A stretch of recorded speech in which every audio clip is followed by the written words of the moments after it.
নমস্কার বন্ধুরা, আজ শাপলা ফুলের বড়া তৈরি করব।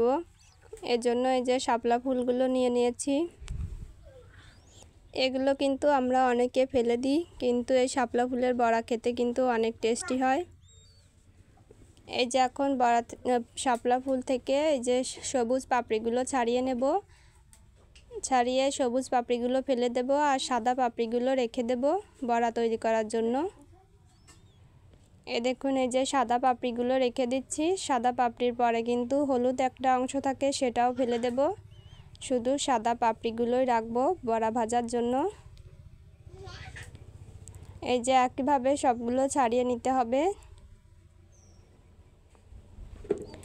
এই দেখুন, এই যে সবগুলো সাদা পাপড়ি ছাড়িয়ে নেওয়া হয়ে গেছে। এই যে ভিতরের এই হলুদ অংশটা ফেলিয়ে দেব আর সবুজ পাপড়িগুলোও ফেলিয়ে দেব। এই যে এই সবুজ কালারের পাপড়িগুলো ফেলে দিচ্ছি, শুধু সাদা কালারের পাপড়িগুলোই নিয়েছি।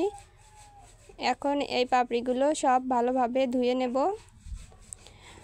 ধুয়ে কিছুটা অল্প পরিমাণে কুচিয়ে নেব। আর এদিকে এই যে চালের গুঁড়া নিয়েছি, কাঁচা লঙ্কা বাটা নিয়েছি আর পেঁয়াজ কুচি। এখন পাপড়ির ভিতর দিয়ে দিচ্ছি সবগুলো উপকরণ। আর এই যে এখন পরিমাণ মতো হলুদ গুঁড়ো আর লবণ দিয়ে দেব। দিয়ে এখন হাত দিয়ে ভালোভাবে সবগুলো একসঙ্গে মিশিয়ে নিতে হবে। এই যে এরকমভাবে সবগুলো একসঙ্গে মাখিয়ে নিচ্ছি। এখন অল্প পরিমাণে জল দিতে হবে, জল দিয়ে মাখিয়ে নিতে হবে। খুব বেশি পরিমাণে জল দেওয়া যাবে না, এই যে অল্প পরিমাণে জল দিয়ে মাখিয়ে নিতে হবে। এখানে আপনারা চালের গুঁড়ার পরিবর্তে বেসনও ব্যবহার করতে পারেন, আবার অনেকে দুটাই ব্যবহার করতে পারেন, বেসন আর চালের গুঁড়া একসঙ্গে। কিন্তু আমি এখানে শুধুমাত্র চালের গুঁড়াই দিয়েছি। চালের গুঁড়া দিলে বড়াগুলো খেতে অনেক মুচমুচে হয়। এই যে এখন কড়াইটা গরম করে কড়াইতে সাদা তেল দিয়ে দিলাম। দিয়ে এখন যে পাপড়ির যে ব্যাটারটা করে রেখেছিলাম সেটা এখন কড়াইতে দিয়ে দিচ্ছি বড়ার শেপ আকারে।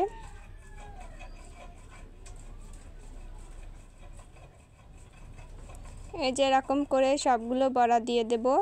দিয়ে উল্টে পাল্টে লাল লাল করে ভেজে নিতে হবে।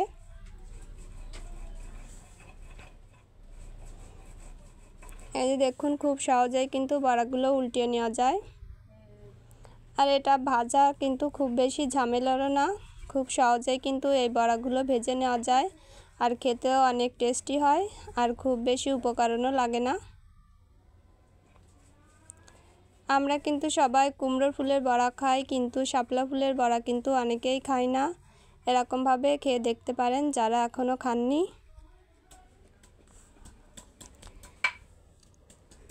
এই যে এখন সবগুলো লাল লাল করে ভেজে নিচ্ছি।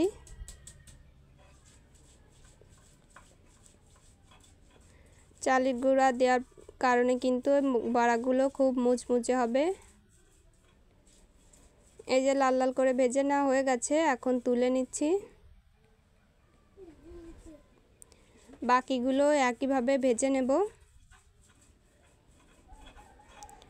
এই যে বাকিগুলো সব একইভাবে দিয়ে দিচ্ছি কড়াইতে, দিয়ে এখন উল্টে পাল্টিয়ে লাল লাল করে ভেজে নেব।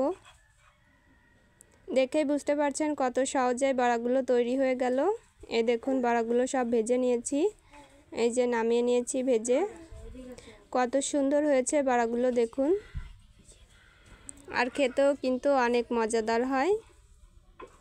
এরকমভাবে বানিয়ে দেখতে পারেন বাড়িতে।